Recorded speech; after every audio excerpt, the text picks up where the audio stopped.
since the first voyages beyond Earth. And our reunion with our galactic family amongst the stars. Something within humanity has changed. We have further evolved. Our abilities are completely online, forgotten skills relearned. Our connection with Source is strong. Humanity's next chapter is about to begin. We remember who we are. We remember how powerful we are.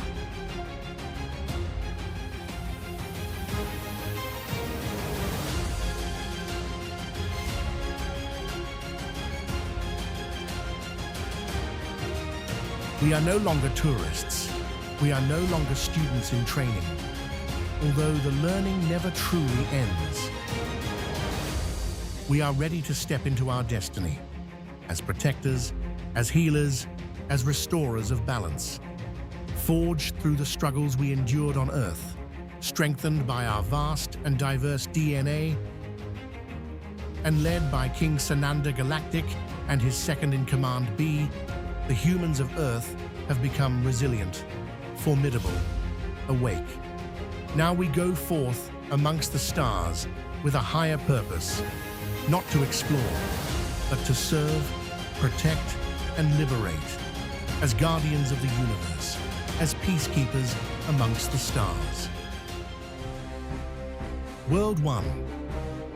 The desert world of Orexia. The vessels emerge from hyperspace into a burnt gold starfield. Ahead drifts a vast desert world. Copper dunes stretching to the horizon, jagged crystal ridges rising like broken crowns, and colossal stone formations carved by ancient winds. The planet glows faintly from beneath its surface, as if a dying ember still struggles to breathe.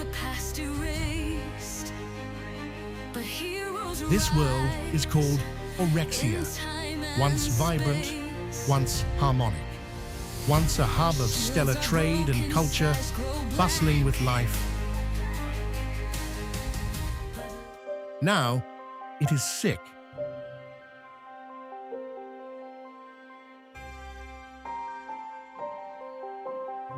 As human ships descend, dust storms coil in slow spirals across the plains.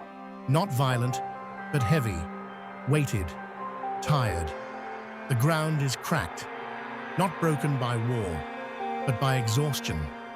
Cities come into view, vast sandstone structures, half buried in drifting dunes. No fires burn, no traffic hums, only dim lights flicker, weak and unstable.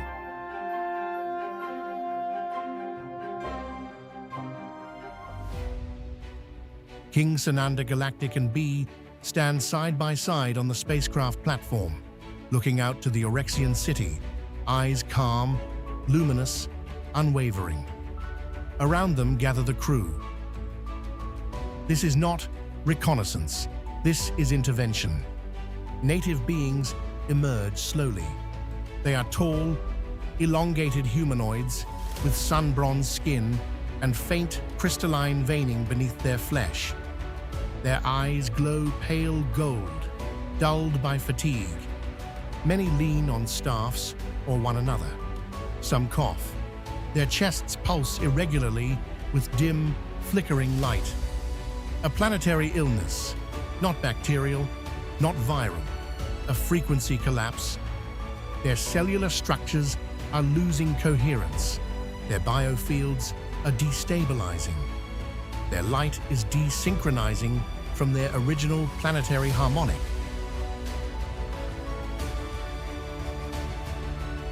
Sananda steps forward. The planetary elders explain through telepathy. A deep space mining corporation long ago installed an artificial planetary grid to extract rare subspace minerals beneath Orexia's crust. The grid altered the planet's natural resonance. At first, productivity increased. Cities grew, Technology advanced. The Orexians grew wealthy. But slowly, the planetary heartbeat shifted. The harmonic layer, once that nourished biological life, weakened.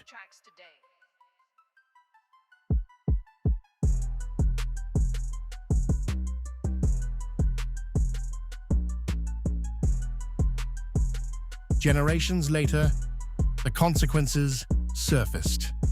Children born with unstable fields, adults developing energetic fatigue, elders aged physically as their light began fading prematurely. The planet itself began dimming too, dying quietly. The human teams immediately get to work, not with machines first, with perception. Human sensitives and empaths drop to one knee, hands pressed to sand, eyes closed. They listen, they feel, they map the planetary song beneath the corruption. And they find it, still there, faint, buried, but alive. Sananda nods once, signaling for the crew to proceed. Frequency engineers deploy crystalline resonance pylons, giant towers of green, purple, and golden light in a massive circular formation around the city, gently anchoring them into the sand. Each pylon hums softly.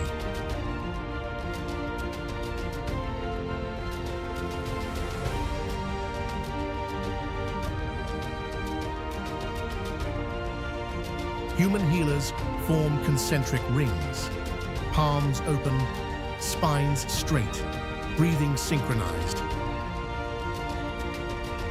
Above them, human ships reposition into a precise orbital lattice, not as weapons platforms, as harmonic amplifiers. Meanwhile, beyond the city, the source of darkness still remained, the mine and parasitic energy grid, still extracting, still draining the planet's life. Sananda and B move in. The crew follow. The operators reveal themselves. Sananda raises his hand. Light answers. The first strike lands. The Dark Leader dissolved, returned to dust, and Source himself.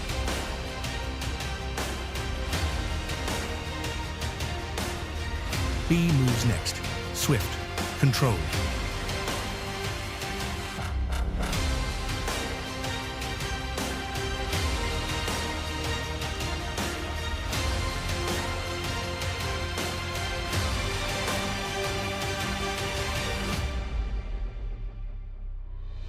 The crew advances, each movement exact, each target released.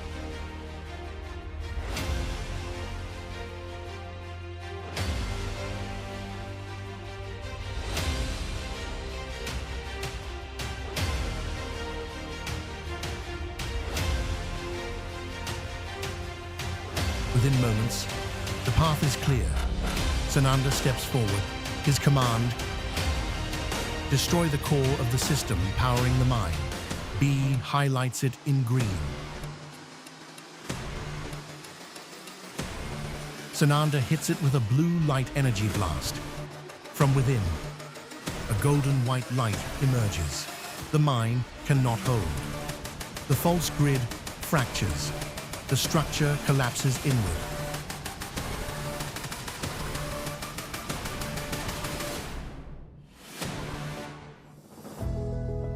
Across Orexia, dormant ley lines ignite. Cities brighten. Crystal veins in buildings glow. The sand itself begins shimmering with warm light. Inside the native beings, chests stabilize, breathing deepens, eyes brighten, some fall to their knees, not in worship, but in relief.